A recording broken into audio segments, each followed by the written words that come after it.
இன்னைக்கு நம்ம கேட்க போகிற ஆடியோ கதை மந்தாகினியும் லம்பாகினியும் நடுராத்திரியும். இது விஜயநிலா எழுதிய ஒரு வித்தியாசமான கதை.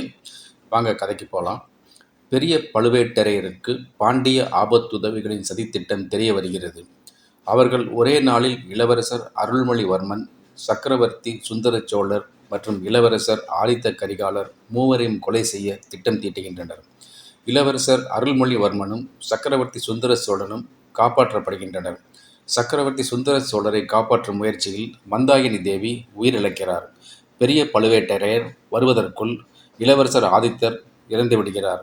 பழி வந்தியத்தேவன் மேல் விழுகிறது. நாட்டு மக்கள், போர் வீரர்கள் அனைவரும் அருள்மொழிவர்மனுக்கு ஆதரவாய் இருக்கின்றனர். அருள்மொழிவர்மனுக்கு பட்டாபிஷேகம் நடைபெறுகிறது. வந்தியத்தேவன் காப்பாற்றப்பட்டானா இல்லையா? மந்தாகினி இதனை வாசித்துக் கொண்டிருந்த போதே மயக்கமடைந்தாள். கண் விழித்து பார்த்தபோது மருத்துவமனையின் வினோதமான வாசனை தன்னை துளைப்பதை உணர்ந்தாள். மெல்ல எழுந்து உட்கார முயற்சித்த போது அருகே அமர்ந்திருந்த ரத்னமணி எழுந்திருக்க வேண்டாம் என்று சைகை செய்தார். சார், என்ன ஆச்சரியம்! அந்த மந்தாகினிங்கிற பேரை வாசித்த போதே எனக்குள்ள ஏதோ குளிர்காத்து ஊடுருவின மாதிரி இருந்துச்சு. என் பேரு மந்தாகினி. நான் தான் அந்த சரித்திர காலத்து மந்தாகினின்னு எனக்குள்ள யாரோ சொல்கிற மாதிரி இருக்குது. காதுக்குள்ளே வந்து யாரோ பேசுகிற மாதிரி இருக்குது. ஒருவேளை நான் தான் அந்த மந்தாகினியா என்றாள் மந்தாகினி. நடிகை, தமிழ் தெரியாதவள், ஆங்கிலத்தில் அனைத்தையும் சொன்னாள். அதை கேட்ட ரத்னமணி சிரித்தார். தன்னுடைய கனவு படமாக இந்த சரித்திர படத்தை எடுத்து கொண்டிருந்த போது கதை மாந்தர்களான நடித்தவர்களில் 4 பேர் அடுத்தடுத்து மயங்கமடைந்தன. இவள் 5வது. நீ மட்டுமா ஸ்கிரிப்ட் படிச்சுட்டு மயங்கி விழுந்த? ஏற்கனவே 4 பேர் இப்படித்தான் மயங்கி விழுந்தாங்க. ஆனால் சரியாக திங்க் பண்ணி பார்த்தா தப்பு என் மேலே தான். ரிலீஸ் டேட் நெருங்கிடுச்சேன்னு டே அண்ட் நைட்டாக ஷூட் பண்ணிகிட்டு இருக்கேன். எனக்கே மயக்கம் வர்ற மாதிரி தான் இருக்குது. இதெல்லாம் ரொம்ப இம்பார்ட்டன்ஸ் தராத. ஜஸ்ட் இதெல்லாம் மனசுப்படுத்தும் பாடு. தேவைன்னா ஒரு சின்ன கவுன்சிலிங் வச்சிடலாம் நம்ம ஆர்டிஸ்ட் எல்லாருக்கும் என்று வெளியே போனார் ரத்னமணி.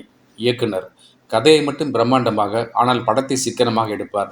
முதல் முறையாக பிரம்மாண்டமாக செலவு செய்து எடுத்துக்கொண்டிருக்கும் கிளாசிக் பீரியட் படம் இழுத்து கொண்டே போகிறது. ஹாஸ்பிட்டல் காரிடாரில் நடந்து கொண்டிருந்த போது அவர் தோளில் ஒரு கை விழுந்தது. என்னாச்சரா என்றார். அவரை பார்த்து புன்னகைத்தான் படத்தின் ஹீரோ. அவருடைய கைகளை பிடித்து கொண்டு கேட்டார். ஒரு லாங் டிரைவ் போயிட்டு வரலாமா சார்? எனக்கு பரபரங்குது, கொஞ்சம் பேசணும். இப்போதான் மந்தாகினி கிட்ட பேசி புரிய வச்சுட்டு வந்திருக்கேன். நீயும் ஆரம்பிச்சிடாத.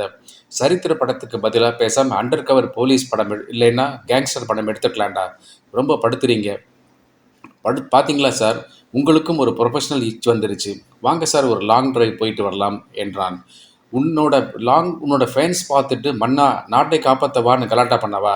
சார், இப்போ மணி நைட் 1 மணி. டிராஃபிக் இல்லாமல் ரோடு க்ளீனாக புது பொண்ணு மாதிரி இருக்கும். ஒரு டிரைவ் தானே கேட்கிறேன், போயிட்டு வந்துடலாம். எனக்கு ஒரு வெண்ட் அவுட் வேணும். இல்லைன்னா நாளைக்கு ஷூட்டில் நிறைய டேக் வாங்குவேன்.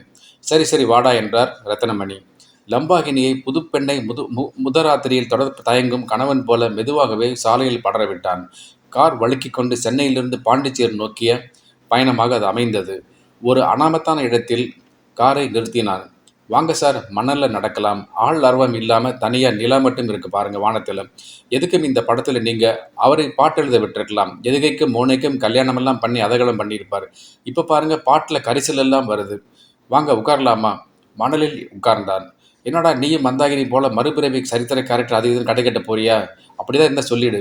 நீங்கள் வேறு சார், நான் எதையும் ஆதாரம் இல்லாமல் நம்ப மாட்டேன். இந்த படத்தில் அக்ரிமெண்ட்டில் சைன் பண்ண உடனேயே மாறு வேஷத்தில் வைத்தீஸ்வரன் கோயில் போய் நாடி பார்த்துட்டேன். நான் நிஜமாகவே முன் ஜென்மத்தில் மன்னன் தான். அதனால தான் இப்போ இந்த படம் எனக்கு கிடைச்சிருக்கு. இதை நம்ப சொல்றியாடா என்ன?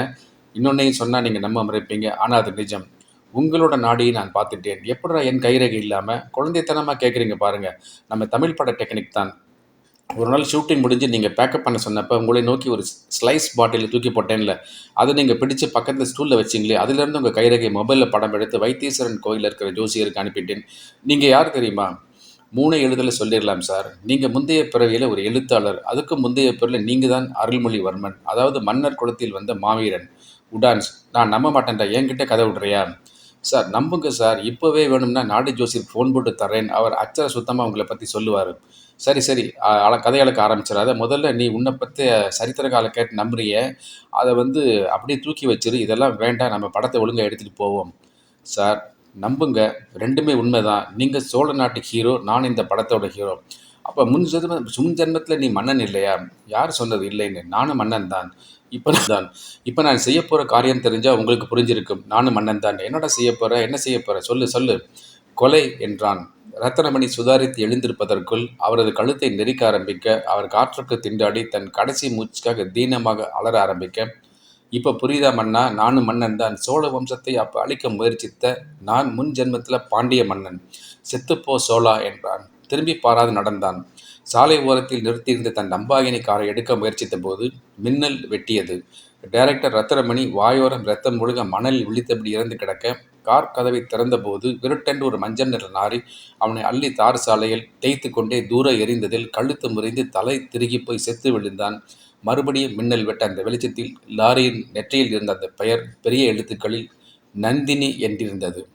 ஸோ இந்த கதையை பற்றி உங்களுடைய அபிப்பிராயத்தை, கருத்துக்களை கமெண்ட்டில் சொல்லுங்கள். அடுத்த முறை அடுத்த கதையை ஆடியோவை பார்ப்போம்.